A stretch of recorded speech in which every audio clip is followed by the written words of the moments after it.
Assalamualaikum warahmatullahi wabarakatuh. Saya Arbia dengan nomor induk mahasiswa 1802361201060 dari kelas B, Prodi Manajemen Fakultas Ekonomi Universitas Andi Jemma Palopo. Pada mata kuliah akuntansi manajemen ini, saya akan menjelaskan materi tentang pengambilan keputusan penanaman modal. Nah, yang pertama saya akan menjelaskan metode dan cara penilaian keputusan investasi. Yang pertama dengan cara metode payback. Jika arus kas bersih di masa datang sama setiap tahun, maka untuk mencari periode payback menjadi lebih mudah dan membagi investasi neto dengan arus kas bersih setiap bulan. Yang kedua dengan metode net present value. Arus kas bersih yang diterima dari suatu investasi adalah selisih atas nilai sekarang atau present value arus kas bersih, di mana cost of capital sebagai diskon rate-nya dengan investasi bersih atau nilai sekarang net investan.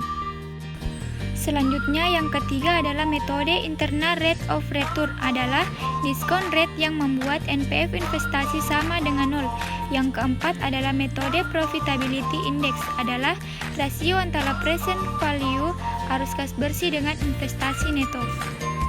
Nah, contoh kasusnya itu seperti PT Mandiri melakukan investasi di bidang stasiun pengisian bahan bakar umum atau SPBU senilai 5 miliar, di mana sejumlah 1 miliar merupakan modal kerja. Umur ekonomis 5 tahun dan disusutkan dengan metode garis lurus tanpa sisa pengembalian tingkat bunga yang diinginkan atau cost of capital dalam 20%. Perkiraan laba sesudah pajak atau IAT selama 5 tahun masing-masing adalah sebagai berikut: 950 juta, 1,100 juta, 1,250 juta, 1,400 juta, dan 1,650 juta. Nah, yang dicari adalah tabel cost flow selama umur ekonomis dan hitung berapa A. present value, B. net present value, C. net rate of return, dan D. profitability index. Nah, jawaban nomor 1 di sini yaitu penyusutan sama dengan investasi dikurang modal kerja dibagi umur ekonomis. Investasinya itu 5 miliar dikurang 1 miliar dibagi 5 tahun sama dengan 8 juta. Nah, di sini IAT-nya ditambah penyusutan 950 ditambah 800 sama dengan 1.750.000 dan DF-nya atau diskon faktornya dikali 0,833 hasilnya 1,457.750. Begitupun sebaliknya. Begitupun seterusnya. Lalu hasil jumlah present value kas bersihnya yaitu 60.086.000. Yang kedua, payback period. Metode payback period atau PP merupakan teknis penilaian terhadap jangka waktu pengambilan investasi suatu proyek atau usaha. Perhitungan ini dapat dilihat dari perhitungan kas bersih yang diperoleh setiap tahun. Nilai kas bersih merupakan penjumlahan laba setelah pajak ditambah dengan penyusutan, dengan catatan jika investasi 100% menggunakan modal sendiri. Ada 2 macam model perhitungan yang akan digunakan dalam perhitungan masa pengembalian investasi sebagai berikut. Nah, apabila kas bersih setiap tahun sama, maka PP sama dengan investasi dibagi kas bersih per tahun dikali 1 tahun. Dari contoh kasus di atas, seandainya PT Mandiri mempunyai kas bersih sama yaitu 2.500.000 juta setahun, maka PP-nya berarti PP sama dengan 5 miliar dibagi 2.500.000 juta dikali 12 bulan sama dengan 24 bulan atau 2 tahun. Apabila kas bersih setiap tahun berbeda seperti kasus di atas, maka PP dapat dicari sebagai berikut. Investasi sama dengan 5 miliar. Kas bersih per 1 tahun sama dengan 1.750.000 juta dibagi 3.250.000 juta. Kas bersih 2 tahun 1.900.000 juta per dibagi 1.350.000 juta.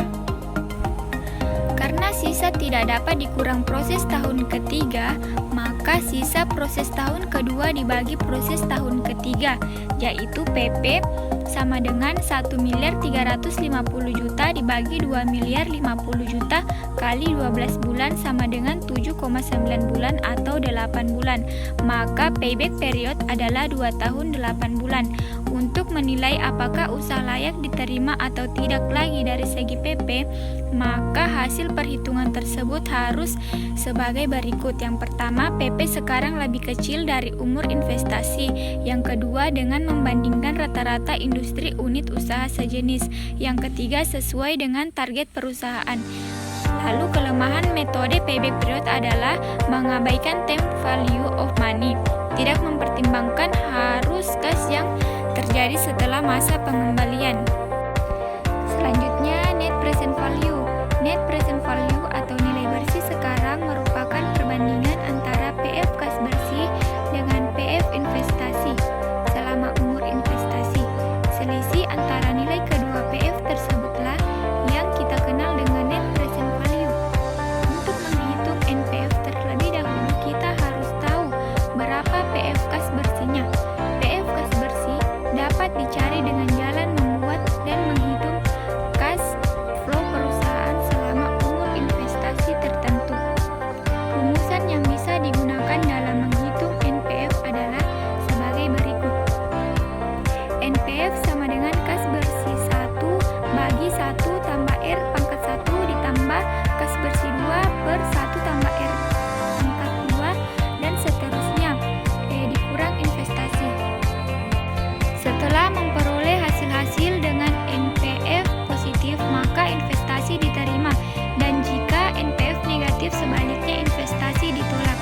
Apabila diasumsikan tingkat bunga pengembalian yang diinginkan atau cost of capital adalah 20%, maka hitung NPF-nya. Untuk menghitung NPF akan dibahas dari kedua kasus di atas, yaitu jika kas bersih tiap tahun sama dalam jutaan, NPF sama dengan 250 per 1 tambah 0,2 pangkat 1 tambah 250 per 1 tambah 0,2 pangkat 2 dan seterusnya, lalu dikurang 500 sama dengan 7.475.000 dikurang 5 miliar sama dengan 2.475.000.000 rupiah. Jika perhitungan dengan tabel sebagai berikut. Perhitungan NPF dalam kas bersih per tahun dalam ribuan. Pada tahun 2004 kas bersih 2.500.000, diskon faktor 0,833, present value kas bersih 2.082.500. Begitupun seterusnya dan dijumlahkan total present value kas bersih 7.475.000, total present value investasi 5 miliar, net present value 2.475.000. Selanjutnya, jika kas bersih tiap tahun berbeda seperti contoh di atas, maka NPF sama dengan 1,750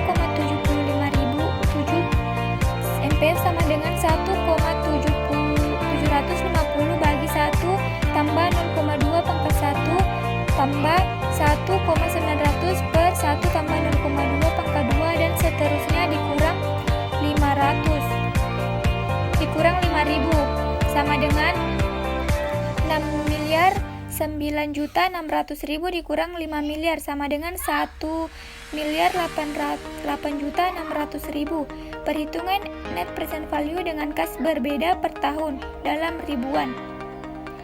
Pada tahun 2004, IAT-nya 950.000, penyusutannya 800, kas bersih 1.750.000, diskon faktornya 0,833, present value kas bersih 1.475.750.000. Begitupun seterusnya, dan total jumlah kas bersih present value-nya 6.800.600.000, total present value investasi 5 miliar, net present value 1.800.000.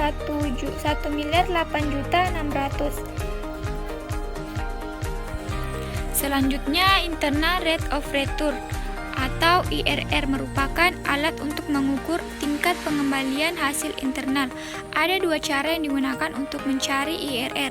Cara yang pertama dengan rumus IRR sama dengan I1 tambah NPF1 per NPF1 kurang NPF2 kali I2 kurang I1, di mana I1 sama dengan tingkat bunga 1, I2 sama dengan tingkat bunga 2, NPF1 yaitu net present value 1, NPF2 net present value 2. Nah, cari rata-rata kas bersih yaitu sebesar 2,70 yang diperoleh dari dalam jutaan rupiah.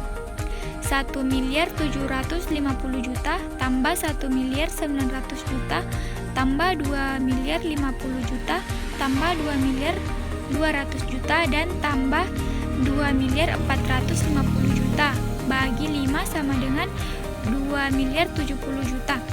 Perkiraan besarnya PP yaitu PP sama dengan 5 miliar per 2.070.000.000 sama dengan 2,416. Secara subjektif, tiap diskon kita kurangi 2% menjadi 28% sehingga 2,416 adalah 2,436 adalah 30%. Secara subjektif, tiap diskon kita kurangi 2% menjadi 28% sehingga NPF-nya dapat kita lihat dalam tabel berikut ini. Nah, dari tabel perhitungan NPF dengan DF 28% dalam ribuan. Tahun pertama kas bersih 1.750.000, DF-nya 28%, 0,781. PF kas bersih 1.366.750. Tahun kedua 1.900.000, DF-nya 0,610. PF kas bersih 1.159.000.000 dan seterusnya. Total PF kas bersih 5.030.150. Nilai NPF positif yaitu 5.037.150 dikurang 5 juta sama dengan 37,150. Kemudian untuk diskon faktor 29%, FPF-nya dapat dilihat dalam tabel berikut. Tabel perhitungan NPF dengan DF 29%. Pada tahun pertama kas bersih 1.750.000, DF 29%, 0,775. Present value kas bersih 1.396.250 dan seterusnya sampai total PF kas bersih 4.933.650. Nilai net present value sudah negatif 4.933.650 dikurang 5 juta sama dengan min 66,350. Kemudian jika tabel tersebut digabungkan adalah sebagai berikut. Tabel NPF dengan DF 28% dan 28% mungkin sudah terlihat jelas karena sisa digabungkan dan ditambahkan NPF C1 37,150, C2 66,350. Interpolasi 28%, PF IPAP 5.037.150, FIFA 5.037.150, initial investment 29, 4.933.650 bagi 103.500, 5 juta dibagi 37.150. IRR sama dengan I1 tambah NPF1 bagi NPF1 kurang NPF2 kali I2 kurang I1. I1 sama dengan 28 tambah 37.150 bagi 13.500 kali 1%. IRR sama dengan 28 tambah 0,359% sama dengan 28,359%, dibulatkan menjadi 28,4%. Selanjutnya, Profitability Index atau PI merupakan rasio aktivitas dari jumlah nilai sekarang penerimaan bersih dengan nilai sekarang pengeluaran investasi selama umur investasi. Rumusan yang digunakan untuk mencari PI adalah PI sama dengan elemen PF kas bersih dibagi elemen PF investasi kali 100%. Dari contoh di atas, dengan kas bersih yang sama dapat dicari PI sebagai berikut. PI sama dengan 7.475 juta bagi 5 miliar kali 100% sama dengan 149,14 atau 150%. Dari contoh di atas dengan kas bersih yang berbeda dapat dicari PI sebagai berikut. PI sama dengan 6.008.600 bagi 5 miliar kali 100% sama dengan 1,7 kali dibulatkan menjadi 1,2 kali. Kesimpulannya, apabila PI lebih besar dari 1 maka diterima, dan apabila PI lebih kecil dari 1 maka ditolak. Nah, sekarang kelebihan dan kekurangan penilaian keputusan investasi. Yang pertama, metode payback period. Kelebihannya, metode payback ini banyak digunakan untuk melengkapi metode lain apabila periode payback kurang dari suatu periode yang telah ditentukan, proyek tersebut diterima. Apabila tidak, proyek tersebut ditolak. Kelemahannya, tidak memperhatikan aliran kas masuk setelah period payback. Sedangkan dengan NPF masih diperhatikan aliran kas masuk sampai selesainya waktu period proyek. Selanjutnya, metode net present value. Kelebihannya memperhitungkan nilai waktu dari uang, memperhitungkan nilai sisa proyek. Kelemahannya, manajemen harus dapat menaksir tingkat modal relevan selama usia ekonomis proyek. Proyek memiliki nilai investasi inisial yang berbeda, maka NPF yang lebih besar belum menjamin sebagai proyek yang lebih baik. Yang ketiga, metode internal rate of return. Kelebihannya, apabila IRR tersebut besar daripada tingkat bunga yang disyaratkan, maka proyek tersebut diterima. Apabila lebih kecil diterima. Kelemahannya, secara mendasar, menurut teori memang hampir tidak ada, namun dalam praktek perhitungan untuk menentukan IRR tersebut masih memerlukan perhitungan NPF. Nah, yang terakhir, keempat, metode profitability index. Kelebihannya, selama PI tersebut sama dengan atau lebih besar 1, maka kita akan menerima usulan investasi tersebut. Secara umum, kalau metode NPF dan PI dipakai untuk menilai suatu usulan investasi, maka hasilnya akan selalu konsisten. Kelemahannya, untuk menghitung PI harus terlebih dahulu menghitung NPF dan ada beberapa kasus lain di mana setelah perhitungan PI belum dapat mengambil keputusan sebelum dikembalikan ke metode NPF. Ya, mungkin itu saja penjelasan dari saya tentang pengambilan keputusan penanaman modal. Kurang dan lebihnya mohon dimaafkan. Wassalamualaikum warahmatullahi wabarakatuh dan terima kasih.